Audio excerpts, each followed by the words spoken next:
What is the power of creativity? The perfect pixel? The right note? The swish of a skirt on the runway? At times, it's a challenge. A choice between doing the same thing over and over again until it's right, or finding a new way. The power of creativity is innovation. Innovation allows for experimentation, for risk-taking. It harnesses creators' skills, allowing artists to evolve in ways they didn't think possible. And with the European Institute of Innovation and Technology, anything is possible. The EIT will grow a community to strengthen Europe's creative and cultural industries, paving the way for new skills and new opportunities for entrepreneurs and innovators to flourish across Europe. It'll change your work, change your thinking, change the world. Because innovation is creativity. It is evolution. It is power.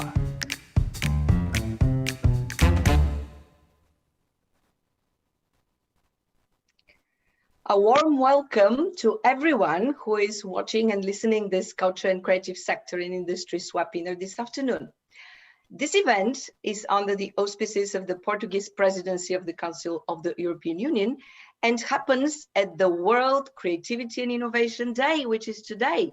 This day was established by the UN to honor the creative and innovative activities of people all over the world. I'm going to moderate the event. It's a great pleasure. I'm Professor and Program Director at the National Academy of Theatre and Film Arts in Sofia, and I am from the Culture and Creative Sector because of my engagement a long time as educator, researcher, consultant, and entrepreneurial coach and mentor.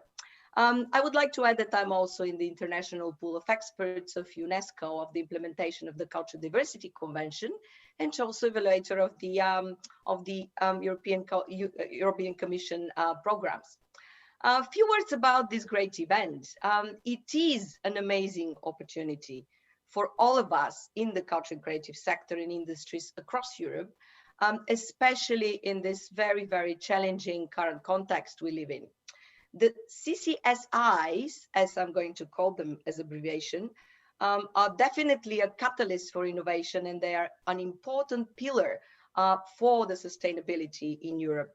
The new strategy of the European Institute of Innovations and Technology foresees for the first time setting up of a new EIT Knowledge and Innovation Community, which we'll call KIC as abbreviation during this webinar, in the fields of culture, creative sector and industries.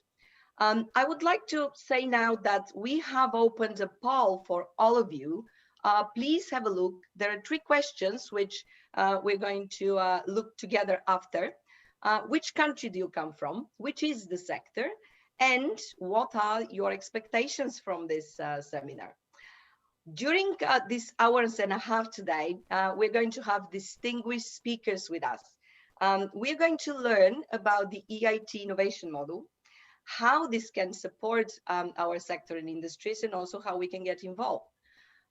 You're going to have, and we all are going to have an opportunity to ask questions in the 2 Q&As after some of the speakers. So please use the chat and address these questions to the respective speakers. And if there is something else to add, we're going to do it after the webinar.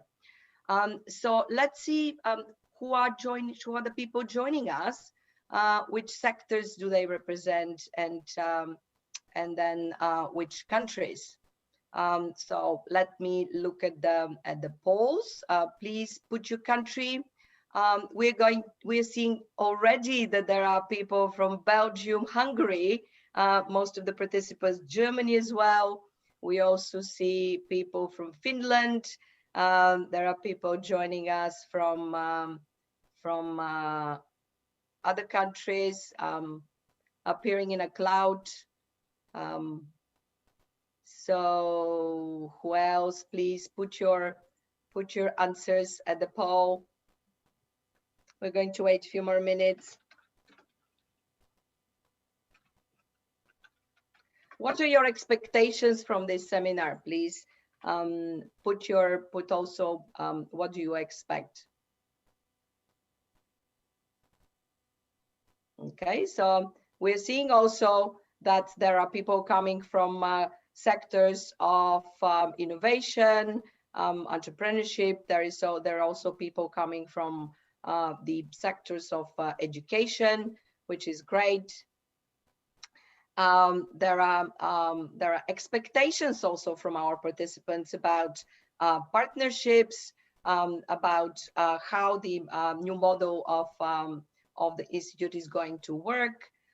We look at people coming from Slovakia, also from South Europe.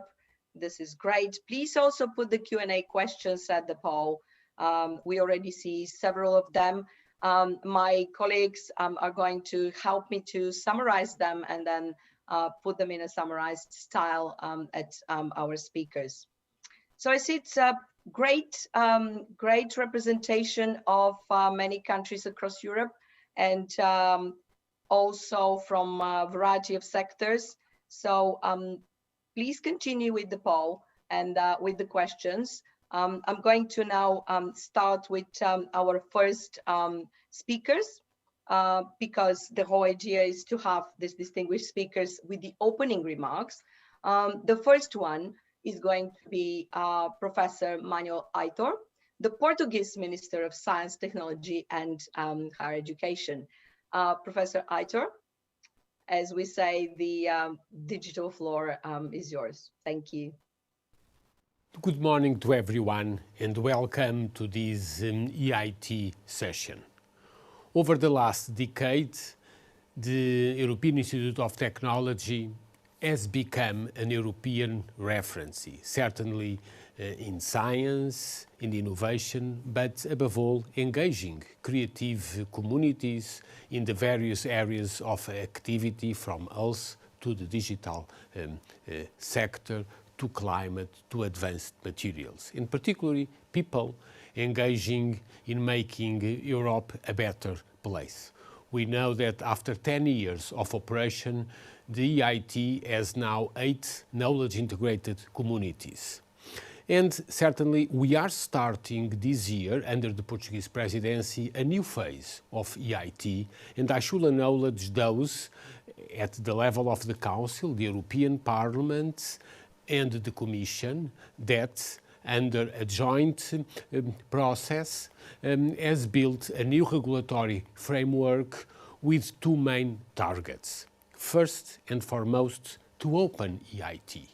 EIT has been criticized over the last few years to be too much concentrated in a few cities and regions and communities of Europe. And we know that Europe will gain from EIT, and EIT will benefit from Europe if we open up to every single region where entrepreneurs, researchers, enterprises look forward to a better and a larger innovative context.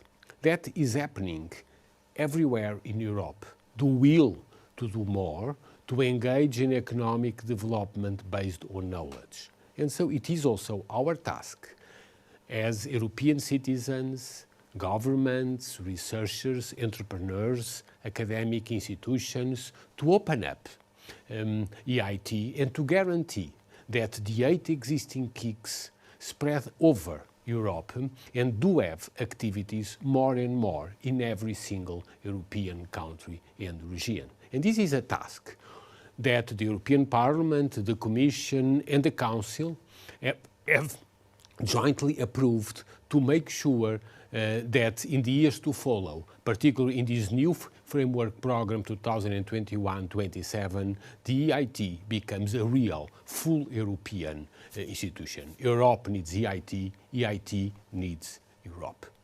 The second main point we have agreed was the opening up of 2 additional knowledge-integrated communities. One starting right now on creative industries, a second one to be open until 2025 on the oceans and, in general, the blue economy issues. Let me focus now on the very first one, the creative industries.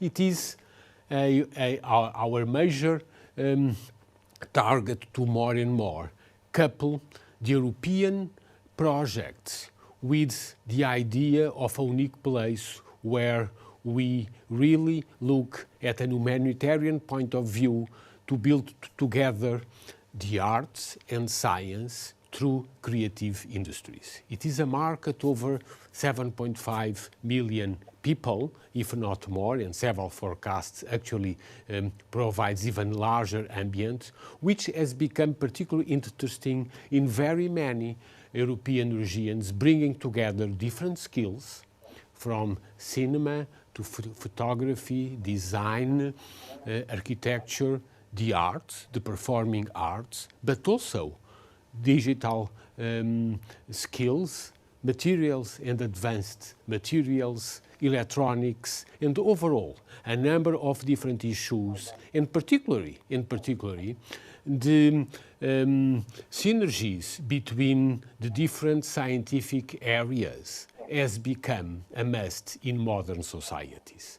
More than 60 years after the idea of the two cultures, we understand that European culture is also and will believe very much on the fusion of the different disciplinary contexts. And the creative industries do provide a trust relationship with youngsters, with young generations, and also across generations to keep the memory of those that have developed the arts in general with the creativity and the new ideas of the youngsters. So we believe that the new knowledge integrated community on creative industries should be particularly important to engage further youngsters into the European project. Certainly by 2025, with the oceans, we will provide a significant advancement, certainly to the Atlantic, but also to the Baltic and to the Mediterranean and to the North Sea regions, which overall build a stronger and large European context. Overall, the Portuguese presidency was particularly engaged in strengthening and building EIT with more Europe, in building and strengthening Europe with a greater EIT. Thank you very much. Thank you very much, Professor Reiter. A great reminder that we do need digital skills and synergies, and also multidisciplinary approach and cross-generational approach when we elaborate our projects. I would like to now give the word to Mrs. Eva Kaili, the member of the European Parliament. We have the great pleasure to have us with us. Mrs. Kaili.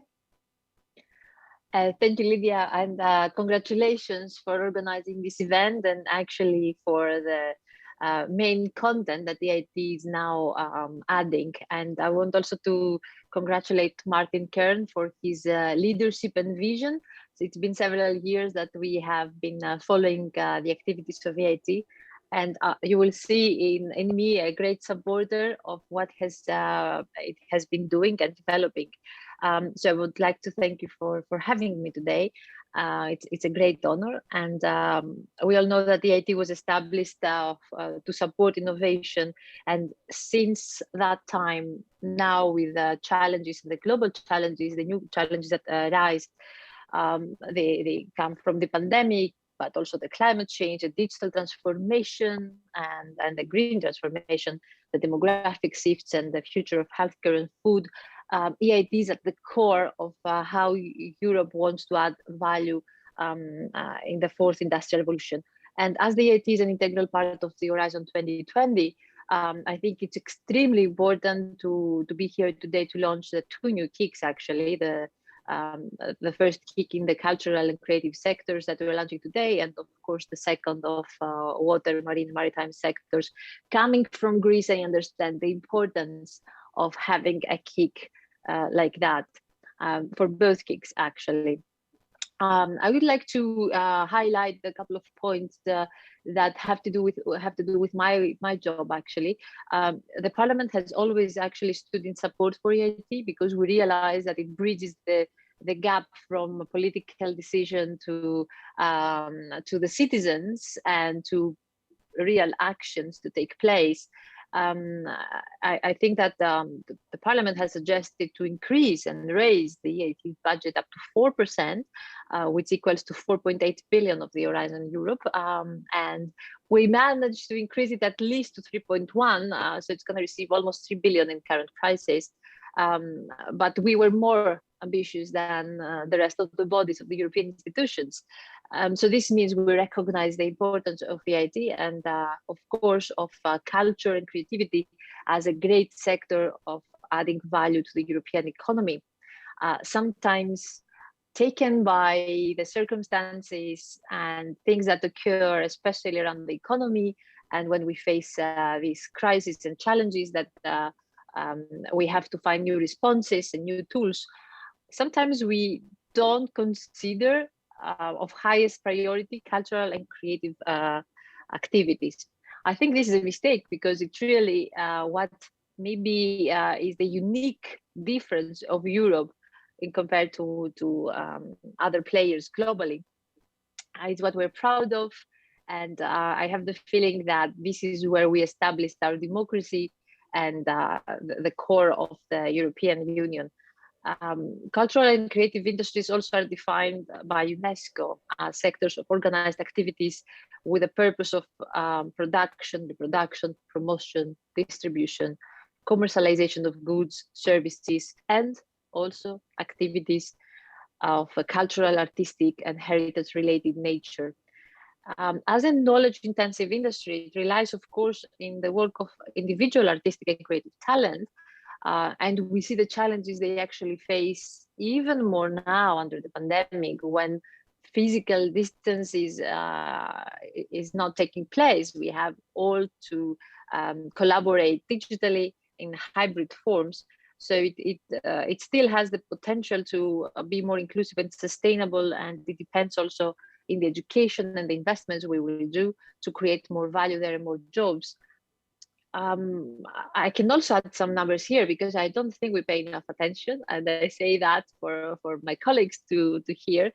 It accounts for nearly 3.7% of EU employment if we talk about the cultural and creative industry activities, which contribute 4.2% of the European GDP. So in the current context, I think EIT can really bring an added value with the position it has, complementary to EIC, of course. I consider EIT's role extremely important. And I think it will also bring economic results, and it would contribute to self-expression and make sure that hopefully it will broaden even more its geographical coverage, because I would like to see EIT everywhere in Europe. I think that the example and maybe the umbrella of the Commission of the STARCH initiative is also the core of what we're discussing here: science, technology, and arts, and how they can create value, test different pilots, and create academies for people to understand the potential that emerging technologies can give to them. Not even to mention how blockchain could help artists by having your IP rights on the blockchain, non-fungible tokens, to auction or trade your work and always be rewarded. So I would like to congratulate you for this initiative. Thank you for having me, and I'm here to support you all the way. I really think we will talk very soon for concrete results and great ideas that will happen thanks to EIT. Thank you. Thank you very much, Mrs. Kali. It's amazing to hear that there is a support for innovative ideas, and your reminder about the figures, how culture creative sector and industries really contribute not only to the economy, but also to the value chain and creating new values. We do have to look at new responses and also new tools. Thank you very much. I would like to give the word for an opening remark as well to Mrs. Vivian Hoffman, the Deputy Director General of the DG for Education and Culture, the European Commission. Mrs. Hoffman. Thank you very much. Dear Minister, Honourable Member of the European Parliament, ladies and gentlemen, allow me to start by thanking you for your presence today and by thanking the Portuguese Presidency for agreeing to be associated to this event. Today, we are opening a new chapter of a story that will lead the EIT into new territories. And this chapter is the creation of a knowledge and innovation community, a KIC in the field of cultural and creative sectors and industries, and it will indeed be the 9th EIT KIC. This new KIC is the result of a strategic and legislative process that the Commission started almost 2 years ago, when it included this topic in its proposal for the EIT under Horizon Europe. In a few weeks from now, the EIT legislative package will be adopted and published. And the proposal for the EIT demonstrates the shared confidence that the European Parliament, the Council and the Commission have in the EIT's ability to deliver on the ambitious objectives that the EU has entrusted it with under Horizon Europe, as well as its ability to contribute to the green and the digital transitions. And to accelerate these transitions, we need to invest more in innovation across the board. Innovation translates science into action and ideas into products, services. And this has a direct impact on the life of European citizens.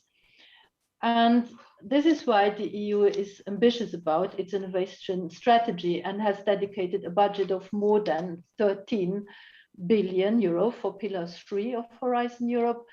And this is an increase with regard to the EIT's budget of almost 25% compared to the EIT's budget under Horizon 2020. So the EIT's budget will be around 3 billion euro, and this will help play a central role in the innovation strategy and will contribute alongside the European Innovation Council to having a one-stop shop for innovation, which is Pillar 3 in Horizon Europe. So by launching this new KIC, the Commission will extend its innovation activities to the cultural and creative sectors and industry. And the new KIC will be another important tool in the portfolio of instruments in support of these sectors, which includes, among others, the Creative Europe program and Horizon Europe Cluster 2, which is about culture, creativity, and inclusive society. We all agree here on the key role that these sectors and industries play for our economies and our societies. The world under lockdown highlighted the central role they occupy in our lives. We also agree on the fact that these sectors have suffered immensely from the COVID-19 pandemic and that more needs to be done to help them recover. Still, even before the crisis, these sectors face structural challenges that hamper their innovation potential. They are highly fragmented with too little collaboration between actors of the knowledge triangle. There is a persistent skills gap, and there are major obstacles for attracting private investment. This creates challenges for business, which are often small SMEs or micro businesses, to grow and access markets. And ultimately, this is damaging for the entire economy because the cultural and creative sectors and industries drive innovation in many other sectors too.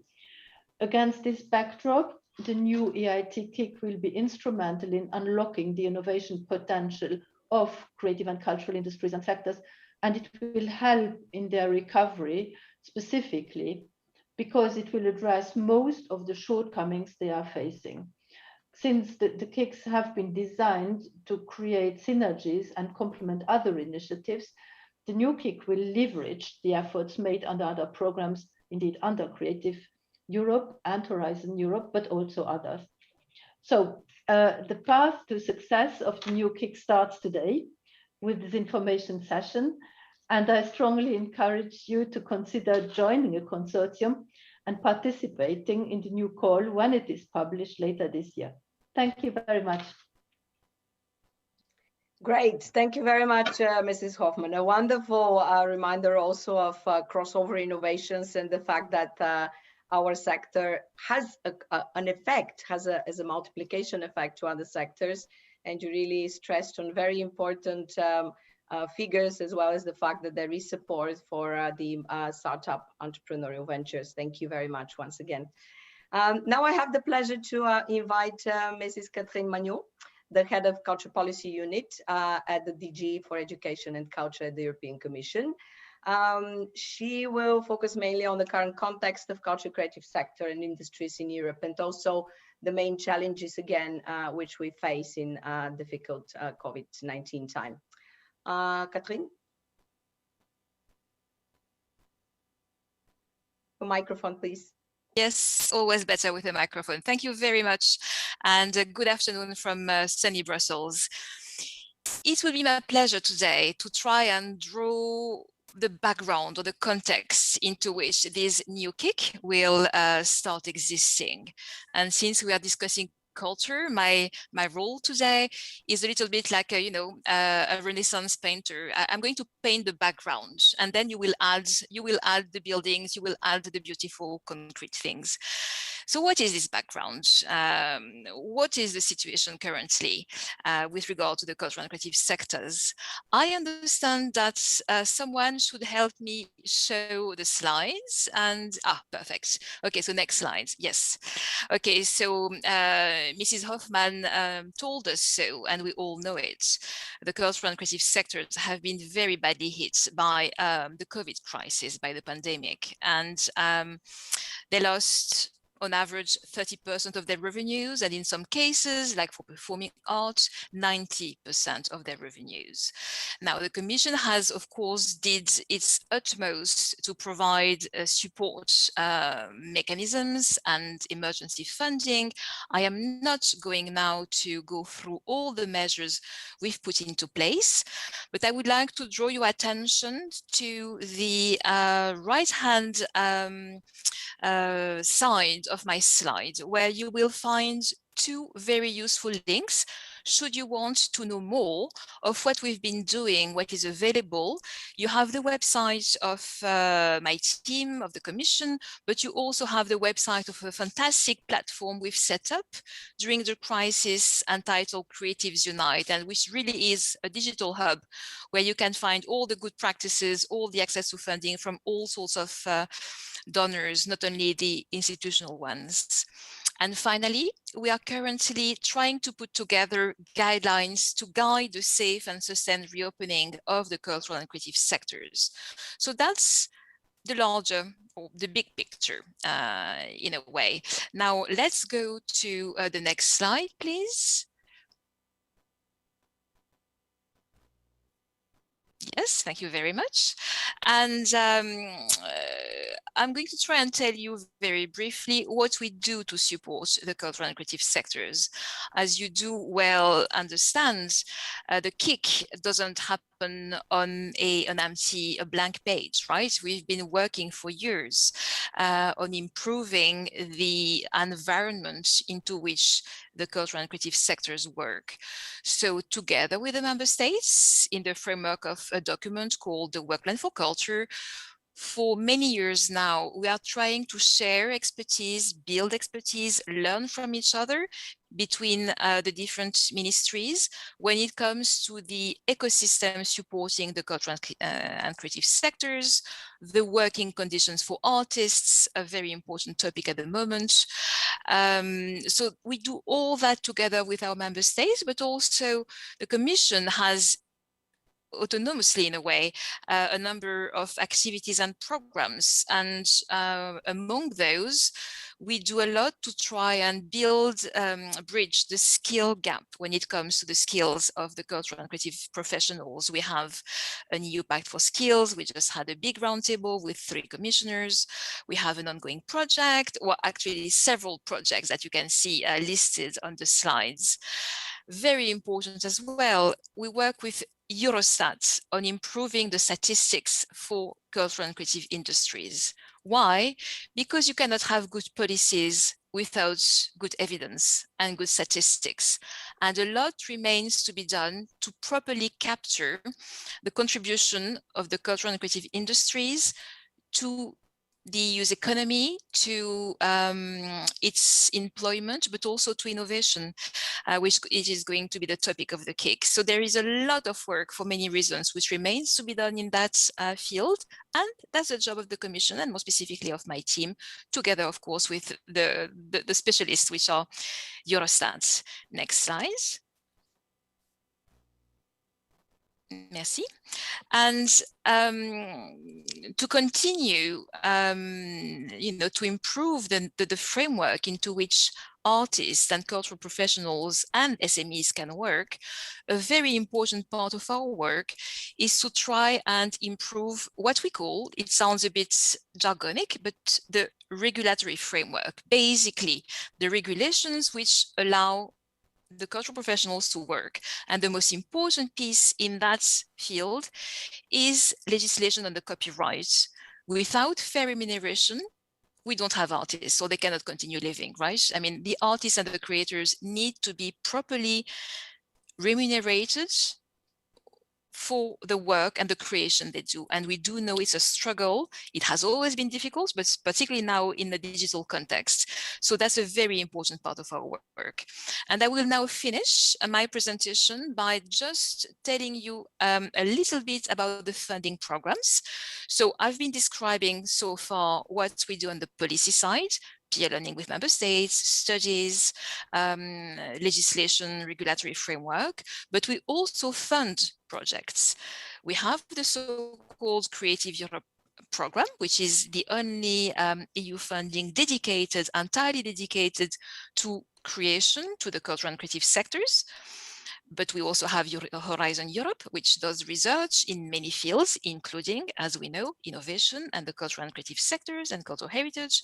We do have Erasmus+, which funds and allows training, reskilling when needed for all professional fields, including the cultural and creative sectors. It's important to know, people tend to think that Erasmus Plus is for students, is for teachers. No, it does fund a very high number of projects for architects, for example, for universities working on the arts.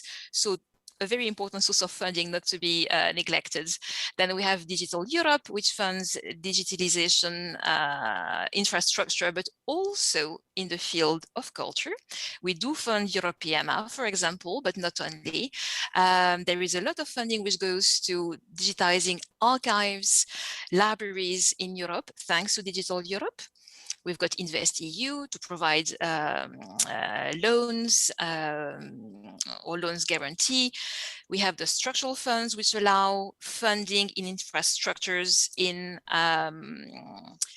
the regions. For example, we've been funding or partly funding together with countries or regions, museums, or the renovation or the restoration of part of Pompeii, for example, in Italy.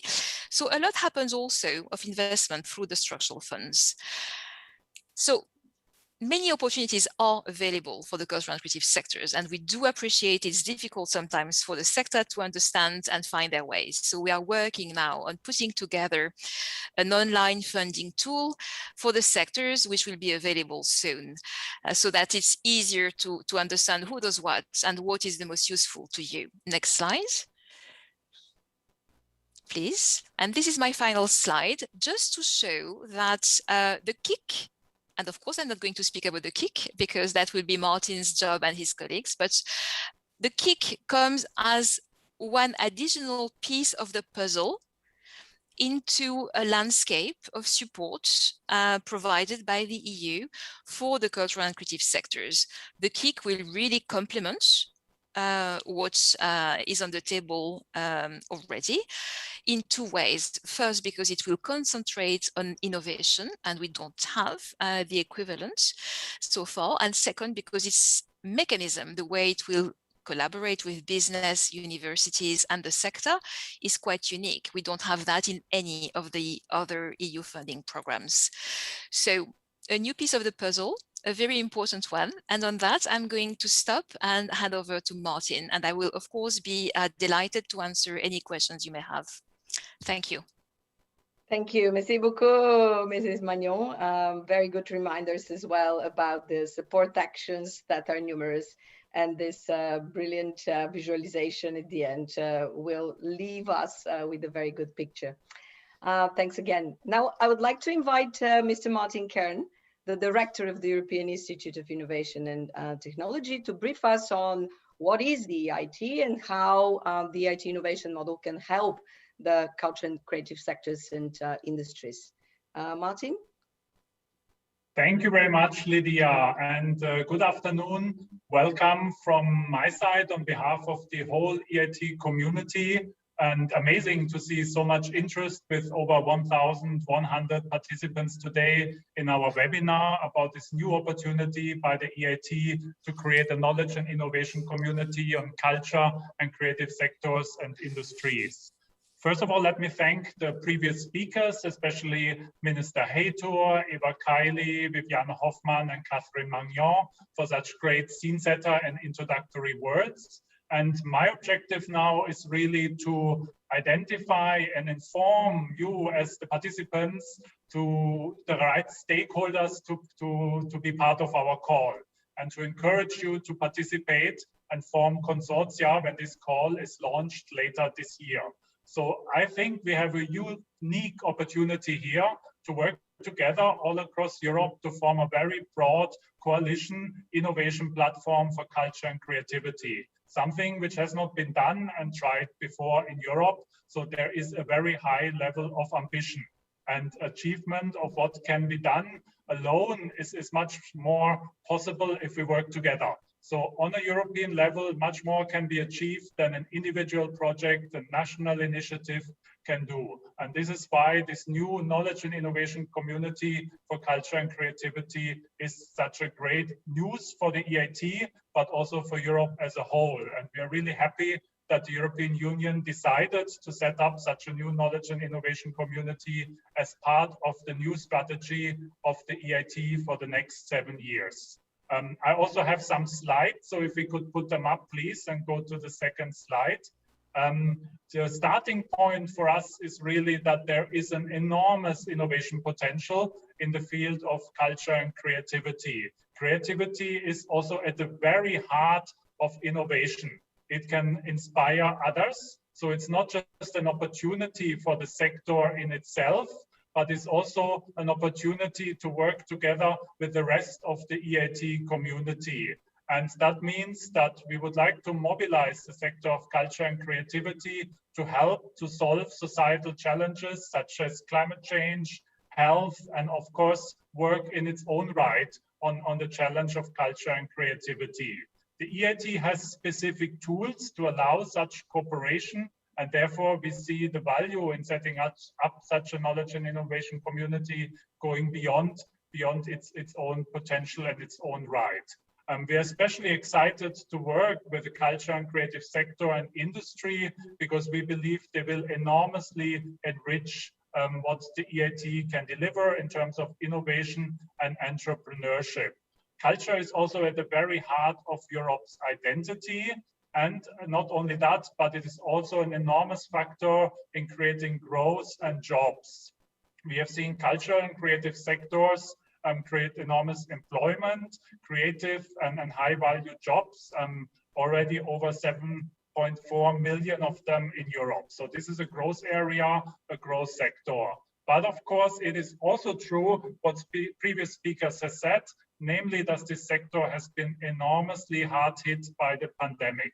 So studies have shown that in 2020 alone, there has been a decrease in activity of around 30%, which translates into 200 billion euros. And some parts of the sectors, in particular the performing arts and the music sector, for example, have been even much harder hit.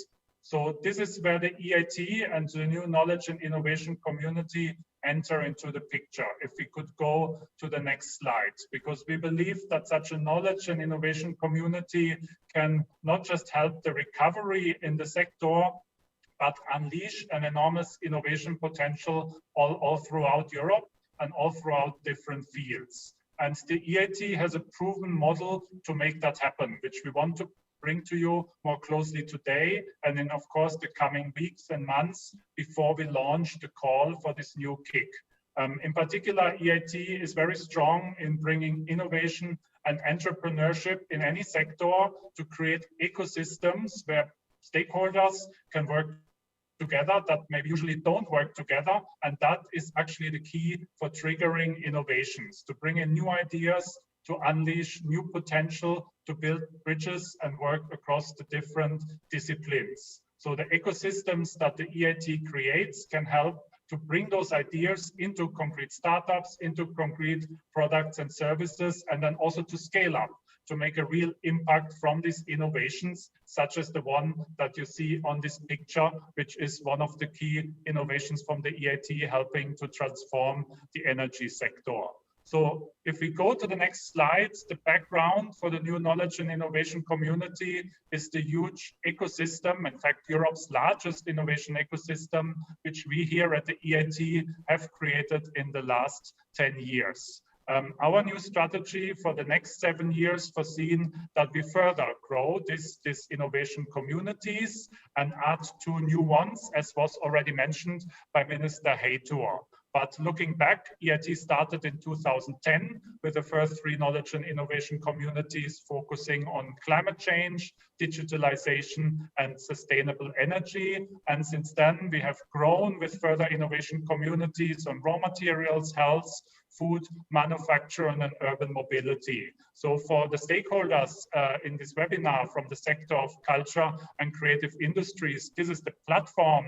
This is the innovation community that you will join and which you can build upon.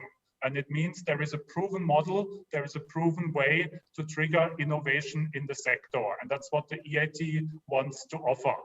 If we go to the next slide, I'd like to bring to you some of the unique features of the EIT and also look more deeply on how those knowledge and innovation communities operate. So what do those ecosystems do that typically have somewhere between 100, 200, 300 partners from the private sector, from business, from universities, from research, but also from the public sector.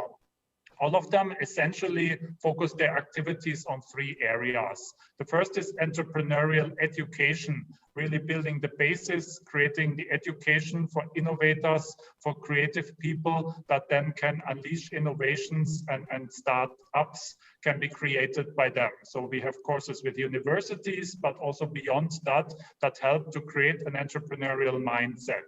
Secondly, all the knowledge and innovation communities work on concrete challenges, concrete problems that the sectors face and that need to be solved and overcome to deliver impact, to bring solutions to citizens. And that is done via innovation projects that can be co-funded with the EIT support.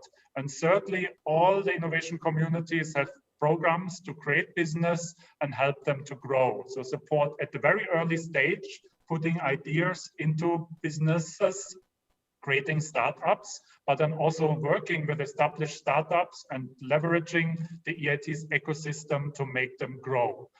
So if we look at these space activities and go to the next slide, EIT does so in a very systemic, long-term approach. And that is always focused on societal challenges. Now, you may want to ask if it works. And here you see some of the figures that demonstrate that. First of all, we have not just created Europe's largest innovation ecosystem with now over 2,000 partners working across those 8 knowledge and innovation communities and 60 physical hubs all across Europe where the activities takes place. But that ecosystem continuously supports startups, brings out entrepreneurial students, and launches products and services on the markets. You can see that, for example, we already supported over 3,000 ventures and brought over 1,000 solutions to the market. And these are special type of solutions and startups, as you can see. For example, with the investments they have attracted. So over 3 billion euros has been attracted by these ideas, by these startups on the private sector market. And in particular, we are very proud that EIT also contributed to the creation of 2 unicorns. You can see the pictures on the right, such as Lilium Aviation, supported by the EIT Climate Kick, which is an electric jet that can revolutionize city transport, or Northvolt, a company from Sweden that aims to produce the world's greenest battery and brings Europe back and central to the battery market to become a global player there, looking at, of course, the competition from elsewhere. So these are the type of innovations that the EIT supports, and we hope to see these type of success stories in the future, also in the culture and creative industry sectors. And what does this ecosystem produce? You can see also in the next slide. If we go forward, is what we expect in terms of impact from the EIT culture and creativity. And that is really what EIT is all about. We have an impact-driven approach. So we would like to see in the sector the societal impact, but also, of course, an economic impact, meaning the creation of new businesses, new ideas, and also new jobs in the field. And that is done through the cooperation in the ecosystem, so reducing barriers to innovation through overcoming fragmentations and by offering European level solutions and networks so that an innovator who benefits from the EIT community gets whatever support he needs to bring his innovation to the next level. This is really what the EIT is about, and we very much look forward to work with the stakeholders in this field. Now, going forward, I would like just to give you an outlook on the timeline in the next slide, please, which then my colleague will later on develop upon. I think what is key here is that we're gonna move very, very fast. So EIT would like to launch the call for the new kick on cultural and creative sectors and industries already in the last quarter of this year, which means now is the time to prepare. Now is the time for stakeholders to put together consortia and develop strategies where they think the biggest innovation potential in the sector lies and where they make a proposal which then can lead to an application in the upcoming call. We will release more information soon throughout the years. And my colleague Martin Herzog in a few minutes will give you further details on how a kick works, what it does, but also what it doesn't do. Now, I would like to end with a plea to all of you. So if you believe in European cooperation, if you believe in the innovation potential of the cultural and creative industries, and if you want to innovate together with the EIT community and the model which I briefly presented to you just now, then you can create together with us the future of Europe, and this call is for you. Thank you very much for your attention. I look forward to work with all of you. Back to you, Lydia. Thank you very much, Martin. Indeed, very, very informative and very, very good presentation. So we learned a lot out of it. We're going to have a quick Q&A session. There are many questions. We have just 10 minutes maximum. And if we do not answer them, please follow up on the website and we're going to continue the dialogue. I see one interesting question that connects with the previous speaker, with Mrs. Magnon, and she is still with us. So Mrs. Magnon, how do you see the role of the new knowledge and innovation community among the other EU financial instruments that support culture?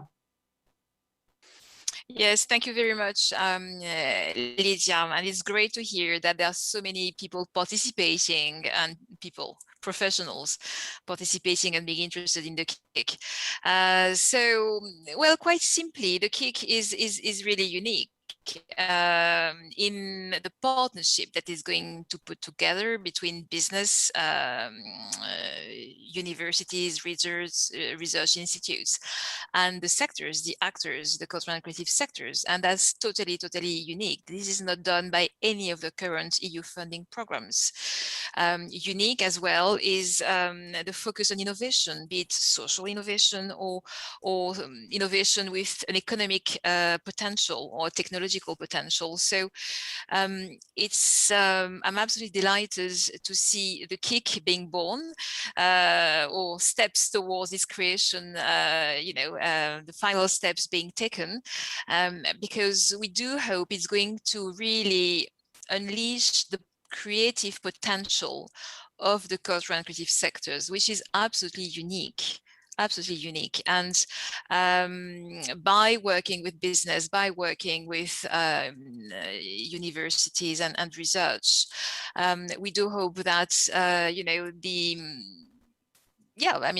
the agility, the uniqueness of the sector, which often remains a bit marginalized in our current economy, is going to become more center stage. So that's what I can answer. And I'm really looking forward to what's going to happen. Wonderful. Thank you very much. Martin, back to you. I see a question in our chat boxes about when people seek support for innovation, how they choose between the EIT or the European Innovation Council, the EIC. Thank you for that question, Lydia. The two of them are complementary. So in an ideal world, we will both support a fantastic innovator in what each of the instruments is strong at.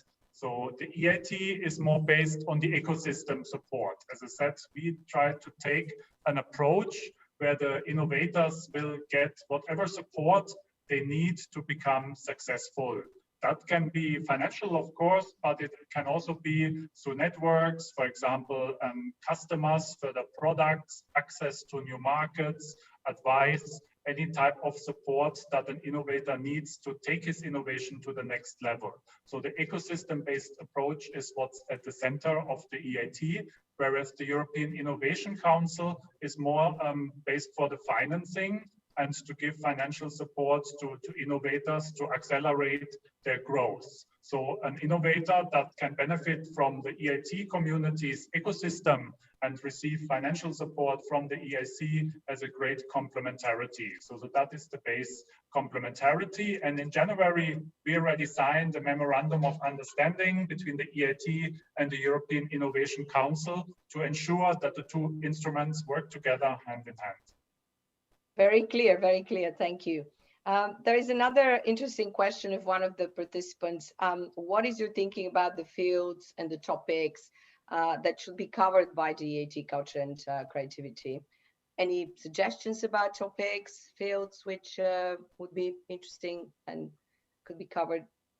There are many interesting fields and topics, but our approach is actually to keep the definition of the sector very broad.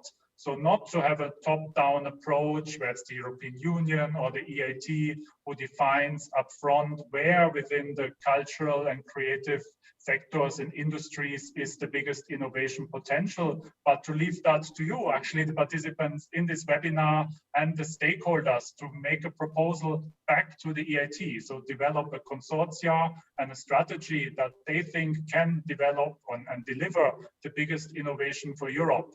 And then during the call, during the evaluation, the best one will be selected and that will be designated as the new knowledge and innovation community. So it's deliberately broad. Yes, because as we said, we innovate to bring solutions. So the innovation really depends on many factors. Thank you. Maybe we take one or two more because we're running with the time. So what will be the difference between this KIC and then the relation to the previous one? What are the differences? Because this happens for the first time. So one of the participants posts that he or she would like to know about that. Yeah, so the main difference is, of course, the topic. So the societal challenge is a different one than for the other knowledge and innovation communities. So we're looking at different type of stakeholders who can deliver innovations in this field as compared to, innovations in sustainable energy or health or food or our other knowledge and innovation communities. The base model on how the EIT helps that delivery is, of course, the same, but the big benefits that will come to this new call and this 9th knowledge and innovation community of the EIT is that they can build on all the 10 years of experience that we have. So we have a proven model. We know what works. We also know what maybe doesn't work so well. And that means, there's a huge advantage for those knowledge and innovation communities which come on stream now. For example, we're going to have a more simplified approach that cuts a lot of the maybe unnecessary red tape and further accelerates the innovation project based on learnings that we had in the last 10 years. So all of that should be very good news for the new kick on culture and creative sectors and industries. Thank you. Thank you very much, Martin. We have to cut this first Q&A, but we're going to have another one. So please stay tuned, stay with us. Thank you also, Mrs. Magnon, for the participation today. And now is the time to invite a success story. This is Karsten Marenholtz. He's a successful young entrepreneur, co-founder of Cold Plasma Tech in 2015, becoming a pioneer in plasma medicine. And he's connected with the EIT community. He won the EIT Health Accelerated Program Award in 2016, and then a couple of more awards, including the German Innovation Award in 2018. Karsten, thank you very much for joining us today. I would like by asking you, what is actually behind your breakthrough innovation, very briefly, because we have literally a snapshot interview, only 5 minutes. And what is the commercial success behind your company, which you have achieved so far? Thanks for having me. So I'll start my stopwatch so I don't talk too long. First of all, I'm so excited that you're opening up this new PIC because it's so important to have innovation and creativity going hand in hand. And this is actually what we also did at Cold Plasma Tech. Because probably Star Trek, these little handheld devices that emit a blue light, and when you cut yourself, then you go over it, and afterwards the wound closes.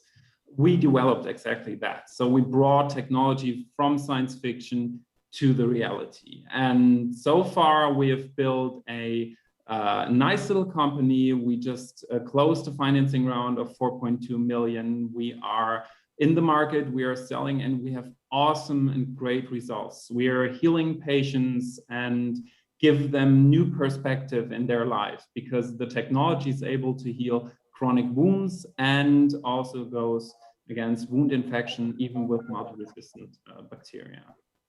Great, thank you. Wow, that's really wow. My experience shows that being part of a community and networking is absolutely a booster, a catalyst.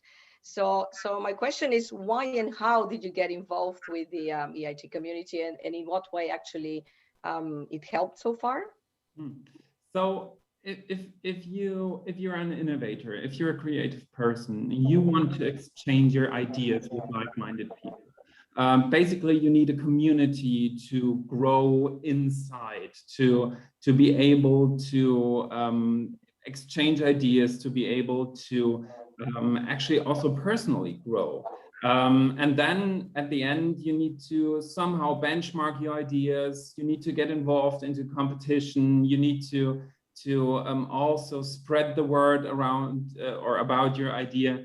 And I think when we back then searched for such a community, EIT, and I'm coming from EIT Health, but I know it's true for all the different parts of EIT, was very, very fruitful and very, very helpful. And so we took part in this health aggregator, I think was it, and we won the whole challenge and become very quickly a success story for EIT. And from then I was part in different programs in EIT, which is very, very nice because you have a very bright and wide variety of different programs you can take part in. And nowadays I'm working mostly as a coach and alumni working as an ambassador for EIT.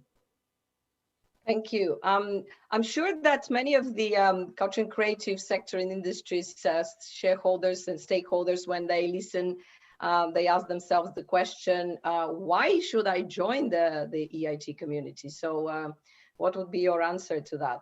So first of all, speaking about the people, because like everyone involved in EIT is so full of energy, full of enthusiasm and inspiring others, and if you become a part of this community, you start inspiring others too. So for me, the most important things is that you enter an ecosystem of innovation, you get in touch with different innovations, and this is also very important to be creative, you know, because it's the basis for creativity, to be able to see what's out there and to get inspired and so on. Next thing would be networks and the connections inside these networks, like to get to know other people, to get to know companies, get into partnerships with other companies, because the best ideas aren't worth anything if you're not able to spread them. And EIT can help spread ideas by publicity, communication with EIT. And I think, like, if I would have an advice for someone, they like starting in EIT, they should start cross-linking the different sectors, because like every sector, and I think I'm wondering why EIT is starting this so late, because creativity is really the basis for innovation. So it should be a very, very central part of EIT to have a creative industry, and looking into other industry parts and and all the other kicks too. So this was the reason why I started with EIT. Thank you. I'm sure we'll remember that, yes, creativity is the basis of the innovation, and so the idea really doesn't exist if we don't spread it. And we do need these communities to learn, to exchange, to communicate, to spread the word, and to also get together to make Europe a better place, right? Thank you very much. Thank you very much, Carsten. All the best of luck to your new venture. We are going to follow up on your website. We keep the right to connect with you on LinkedIn, because I'm sure there are also questions to you as well by the people who watch us today. Thank you. Thanks for having me. Yes. So now I would like to give the virtual floor to Mr. Martin Herzog, the Head of Unit Strategy and Impact at the EIT. He's going to give us some very practical tips for preparing to the call, the timeline, the main elements, the key success factors. So Martin. Yes, thank you very much, Lydia, and good afternoon to everyone from Budapest. I'm Martin Herzog, Head of Strategy and Impact at the EIT. It's a pleasure for me to be here with all of you today, and indeed let me share some hints for the preparation of this upcoming call. As just mentioned by Martin Kern as well, we plan to launch the call in the autumn, and the deadline for the submission of proposals will be set for spring 2022. But for potential applicants, there is a lot to do until then, and I would like to share some hints at this early stage already. Of course, the full details will come once the core criteria will be published during the summer, and then with the full core text, which will include also the conditions, the administrative aspects as well, in addition to that. Until then, the candidates, the potential consortia, will need to make commitment and an intensive planning to form and manage the consortia preparing for this call, and complete then the application procedure on the Horizon Europe's dedicated website. So getting back to the key elements, what are some of these? Let me highlight those in light of the previous presentations. As you have seen, our 8 EIT KICs are on the front lines of European innovation. And over the years, we have learned what makes a KIC successful. First and foremost, a strong thematic focus and a mission-driven approach. All our KICs work on issues that matter to Europeans, such as climate change, renewable energy, digital transformation, and so on. This motivates the work across the board. Speaking about the ecosystem, they have successfully brought together business, research, and education in strong communities that are actively taking on Europe's biggest challenges. I've just mentioned a few. They need a clear strategic agenda that outlines the priorities, activities, and measures of success. They need to plan for financial independence. This has always been a part of the EIT model, but with the EIT's new legislative package, this will have a stronger role in the future. an impact-driven agenda that underlines all innovation activities. Together with the EIT KICS, we've developed an impact framework and pathway to guide our future work on this regard. So in the next few slides, let me go into some of the details about these aspects. So again, as mentioned by previous speakers, when it comes to the creation of a successful ecosystem, let me recall the EIT's innovation model, the so-called knowledge triangle integration, which is unique as we combine three key ingredients: business, research, and education. Of course, innovation is about bringing the right people together, and our success has to do with our commitment to creating living, breathing pan-European innovation ecosystems. And with the EIT, we help innovators to build enduring links with one another and the institutions they rely on for sustained support. Obviously, the KIC proposals will have to be based on this model as well. The EIT measures its success through the impact on societal challenges, like an impact on energy efficiency or climate change, but also the new innovative products and services brought to the market, the entrepreneurs that we have trained and go on to become successful innovators, and the startups we have helped to create it and scaled up. When it comes to the EIT KIC model in this context, it's also important to stress again what an EIT KIC is not. It is not a program to finance research. It is not a program to finance large studies or publications. It is also not a program to subsidize culture heritage infrastructure projects. But instead, each EIT project needs to have a business-driven approach. It's expected to contribute to the sustainability of the knowledge and innovation community. And this is why the KICs are run by CEOs, chief executive officers, and have business plans so that they are focused on successful innovations, which will also create a return for them to become sustainable long-term. So these ecosystems are pan-European partnerships between business, research, and education. They are created for up to 15 years with the objective of becoming financially sustainable while creating societal impact. And they're established as independent legal entities and managed like businesses in many, many ways. KICs operate as independent legal entities. They are typically partnerships of between 50 and more than 300 partners from each side of the knowledge triangle. They deliver activities based on the business plans, focused on innovations, which also helps them to become sustainable. Each KIC has 5 to 8 innovation hubs or co-location centers where the local partners work side by side.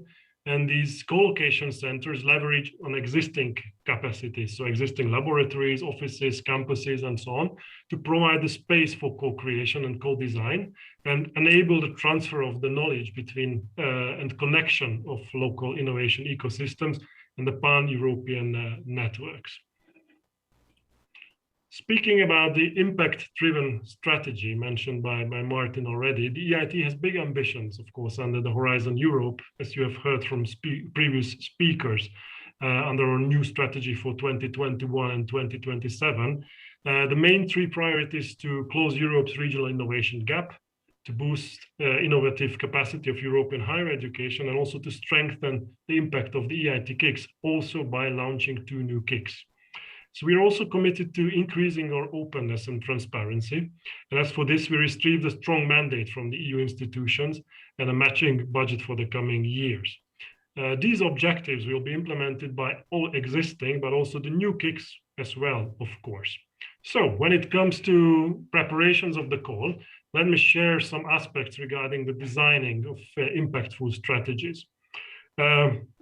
We will expect less focus on legal and operational readiness requirements at the application stage, and indeed focus on strategy and impact. So the EIT does not indicate, as mentioned by Martin before, any particular subsectors within CCSI or approaches innovation stakeholders are best placed to decide which approach to take when tackling the particular societal challenges. So the proposals should be based on the current priorities facing the sector, proposing a pan-European strategy to address these priorities and include convincing implementation plan and suitable KIC partnership to succeed.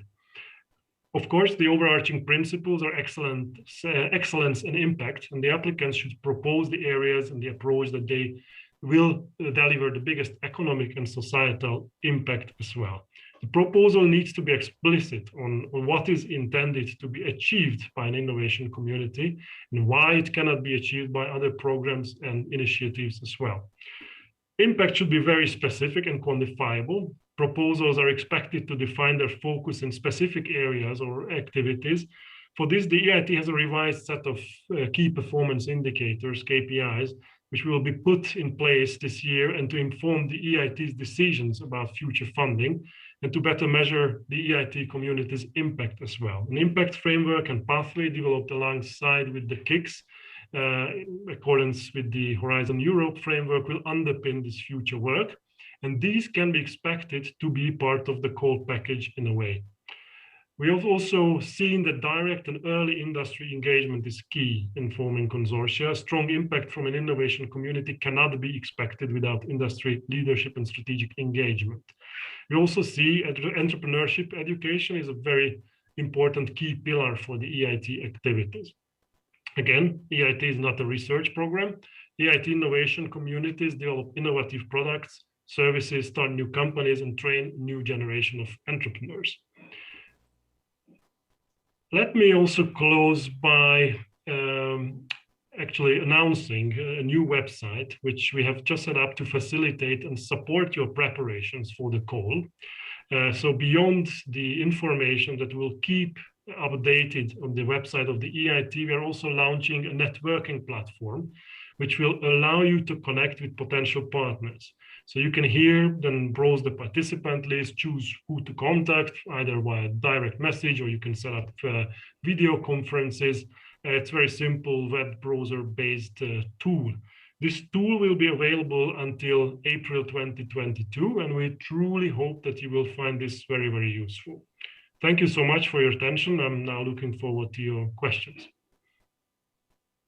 Thank you, Martin. Really, very deep and at the same time logistically clear presentation.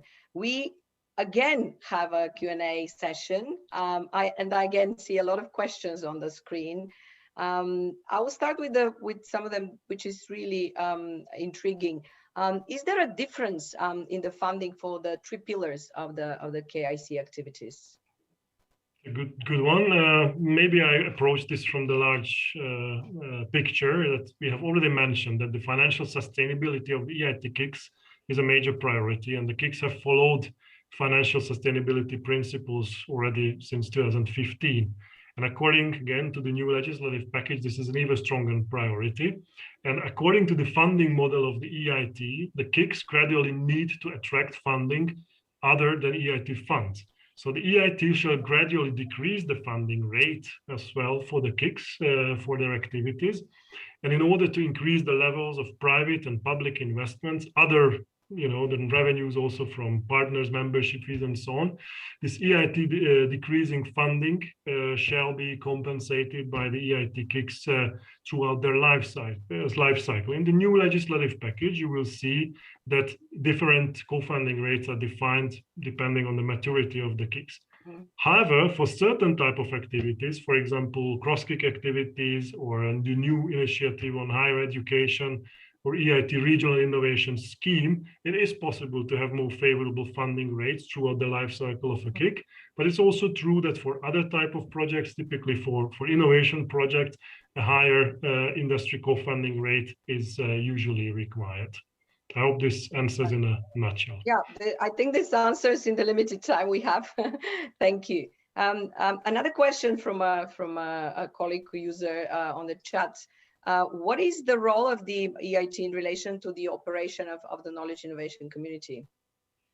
Okay, so first and foremost, of course, the role is to start setting up these KICs, right? So what we are about to do right now.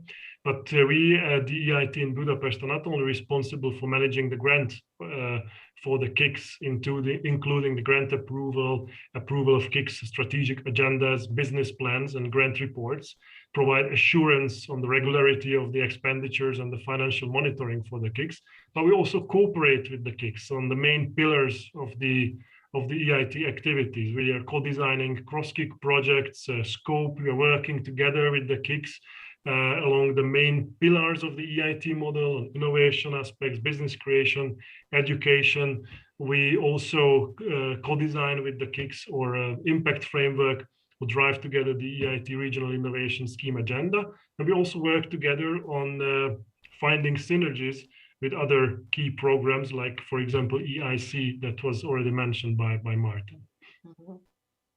Wow, a lot of areas. And I see another question, which is also important. So could you please share some details about the educational programs of the EIT KICs? Mm-hmm. So the EIT educational programs, they cover a wide range of different aspects. Not only continuous postdoctoral lifelong learning courses, but executive professional development elements or massive open online courses as well. On top of this, we have a flagship program, the EIT label, the master and doctoral programs. To date, we have approximately 80 programs under the EIT label, where we have more than 100 universities participating to these programs, which bring together students and all actors of the knowledge triangle, knowledge triangle for international cooperation, so ensuring industry involvement, training on the specific skills and competencies needed, and with elements of mobility and internship and scholarship fellowship as well. Maybe just another short word about the higher education institutions initiative that I've mentioned, which you have just launched, this new initiative according to the new strategy to build the innovation capacity of higher education institutions in Europe. We already have a pilot call open for proposals for 23 pilot projects. We'll found the first stage. The deadline for the submission is actually already coming up in May, but you can find more information on the EIT website as well.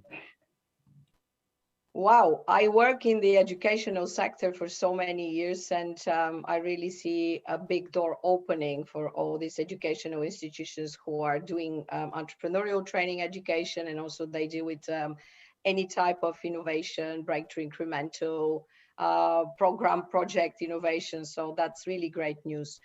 We can take 2 more questions, and I'm afraid it's already 3:30 coming. So one question coming also from the people who listen, what countries are eligible in this new call, this culture and creative sector and industries call?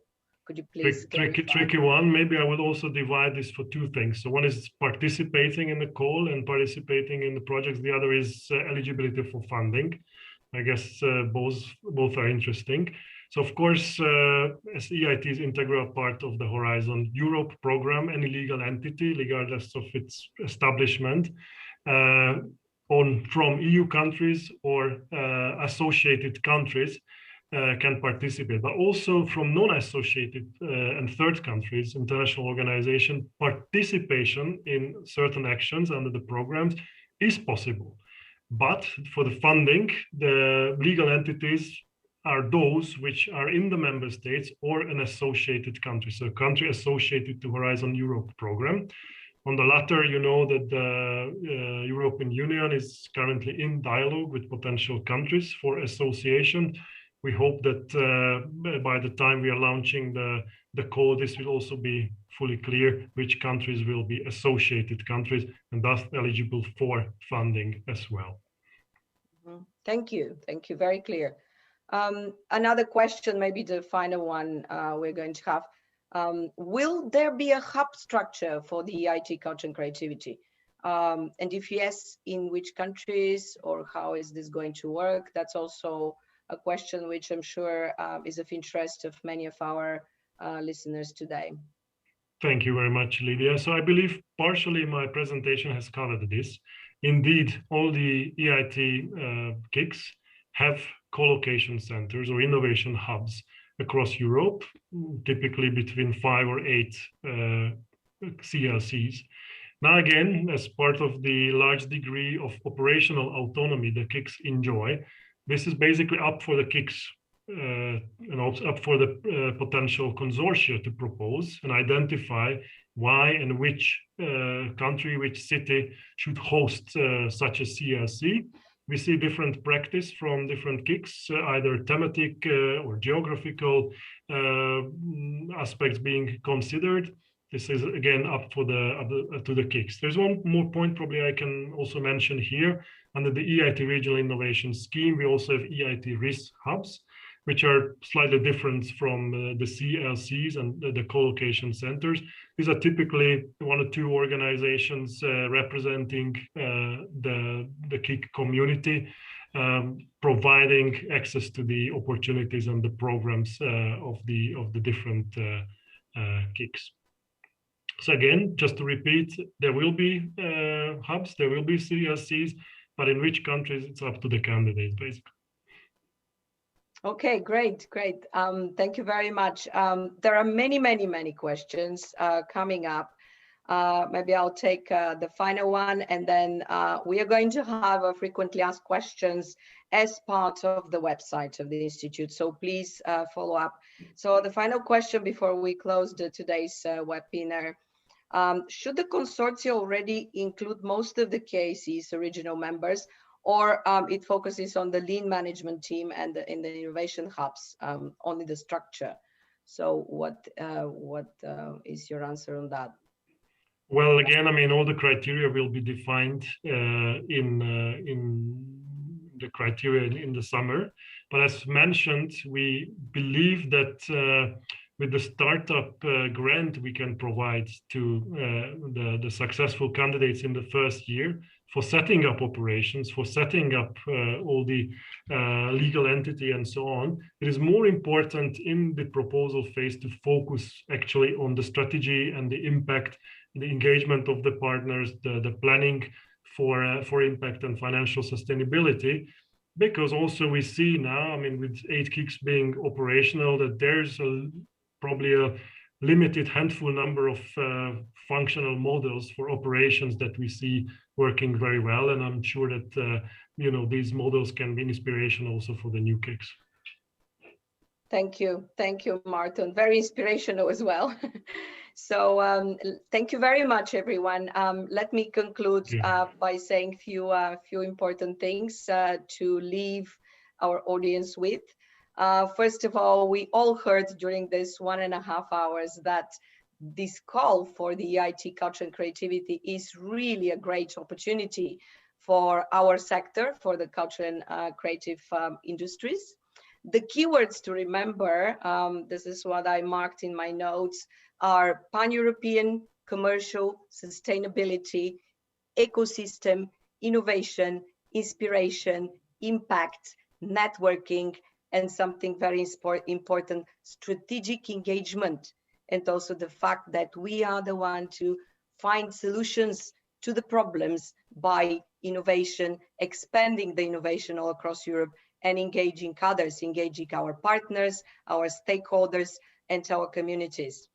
I would like, as a reminder at the end, also to say that the interactive tool to form communities will be available after this webinar. So please use it, because my experience shows that collaboration is absolutely a great catalyst for innovation of all types and in all countries and in all regions.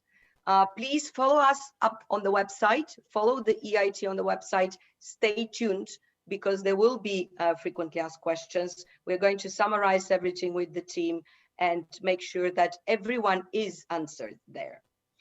Finally, thank you very, very much to everyone involved. First of all, thank you to all of you who are watching and listening, participating from all across Europe. You heard the numbers. There were many countries that were present, which is really amazing.